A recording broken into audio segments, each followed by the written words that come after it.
శ్రీగురుభ్యో నమః. శ్రీ మహాగణాధిపతయే నమః. శ్రీ సరస్వతి నమః. భక్తులరా, వ్యాసప్రోక్త మహాభారత ఇతిహాసం యథాతథంగా చెప్పుకున్నాం. ప్రతి శ్లోకం దాని అర్థం.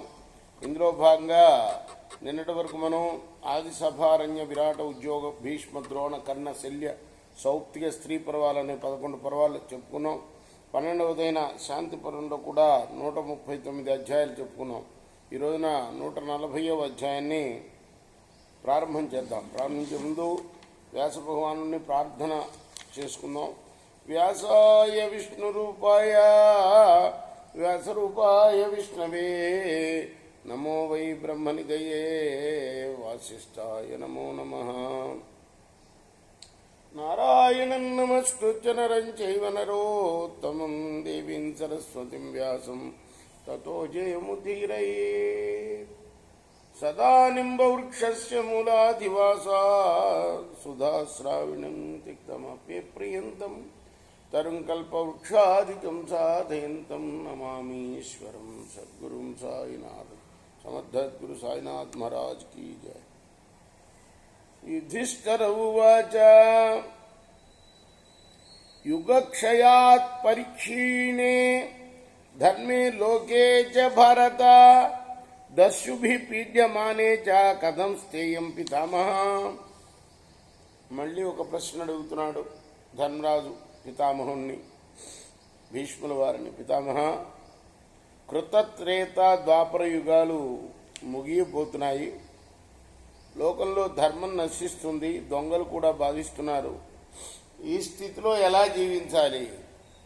భీష్మ ఉవాచ అత్ర తే వర్తయిష్యామి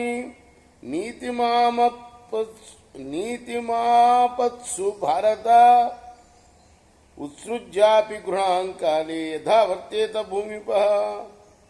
విష్ణు వారు చెప్తున్నారు, ఓ ధర్మరాజా, ఆపత్కాలంలో పాటించవలసిన నీతిని నీకు వివరిస్తాను. ఆపత్కాలంలో దయమాలి అయిన రాజు సమయోచితంగా ప్రవర్తించాలి. అత్రాప్యుదాహరంతీమం ఇతిహాసం పురాతనం భారద్వాజస్య సంవాదం రాజ్ఞ శత్రుంజయస్య. దీనికి కూడా ఒక ఇతిహాసం ఉంది నాయన. భరద్వాజ వంశస్థుడైన కణికుడికి శత్రుంజయ మహారాజుకి మధ్య జరిగిన సంభాషణ పెద్దలు ఉదాహరిస్తూ ఉంటారు. రాజా శత్రుంజయో నామ సౌవీరేషు మహారథ భారద్వాజముపాగమ్య పప్రచ్చార్థ వినిశ్చయము. సౌవీర దేశంలో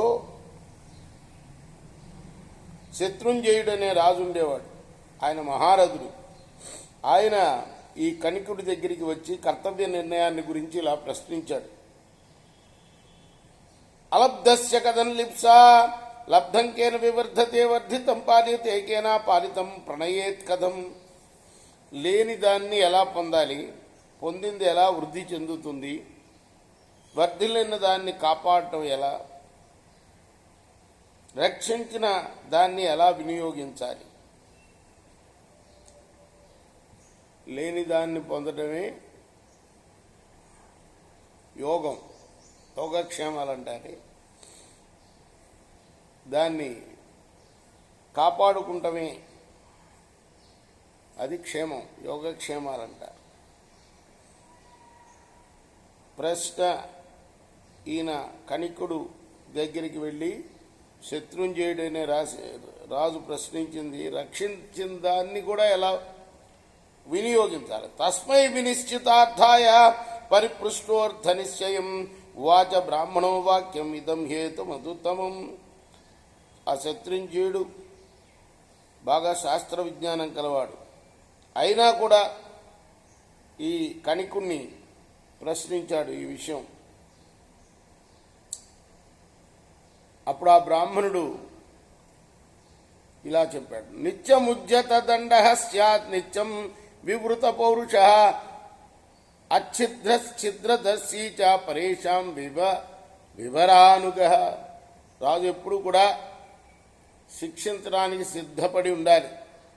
ఎప్పుడూ పరాక్రమ ప్రదర్శన చేస్తూ ఉండాలి. తనలో లోపాలు ఉండకూడదు. శత్రువుల దౌర్బల్యాలను పసిగట్టాలి. సందు దొరికితే పరాక్రమించాలి. నిత్యముజ్యత దండస్య భృశముద్విజతే నరః తస్మాత్ సర్వాణి భూతాని దండేనైవ ప్రసాదయేత్. ఎప్పుడు శిక్షించడానికే సిద్ధపడే రాజుని చూసి ప్రజలు భయపడతారు. అందువల్ల సమస్త ప్రాణుల్ని దండనతోనే లొంగ తీసుకోవాలి. ఏవం దండం ప్రశంసంతి పండితా తత్వదర్శన తస్మాచ్చతుష్టయే తస్మిన్ ప్రధానో దండ ఉచ్యతే. ఈ రీతిగా తత్వజ్ఞానులైన పండితులు దండనని అభినందిస్తారు. కాబట్టి సామదాన భేద దండాల్లో దండోపాయమే ప్రధానం సుమా.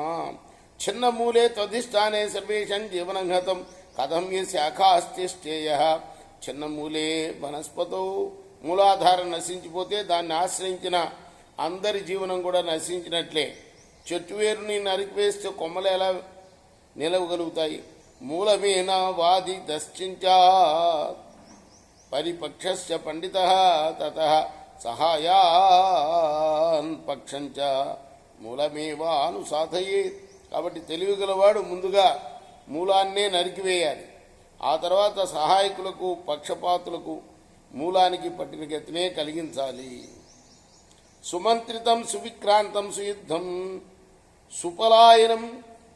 సుపలాయతం ఆపదాస్పద కాలే తు కుర్వీతన విచేరయేత్.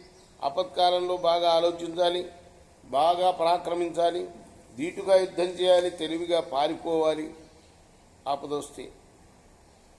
కాబట్టి ఆపదలో ఏది అవసరమో దాన్ని పాటించాలి, అంతేగాని చింతించకూడదు.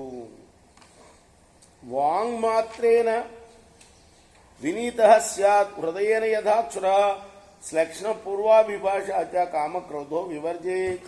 మాటల్లో వినయం ఉండాలి, హృదయం కత్తిలా తీక్ష్ణంగా ఉండాలి, నవ్వుతూ తానే ముందు పలకరించాలి, కామక్రోధాల్ని విడనాడాలి. రేపు మనం 14వ శ్లోకం నుండి కొనసాగిద్దాం. కృష్ణార్పణమస్తు. సాయి కృష్ణార్పణమస్తు. స్వస్తి ప్రజాభ్య పరిపాలయంతాం న్యాయ మార్గేణ మహిమీష. గో బ్రాహ్మణేభ్య శుభమస్తు. నిత్యం లోకాః సమస్తాః సుఖినో భవంతు. కృష్ణార్పణమస్తు. సాయి కృష్ణ.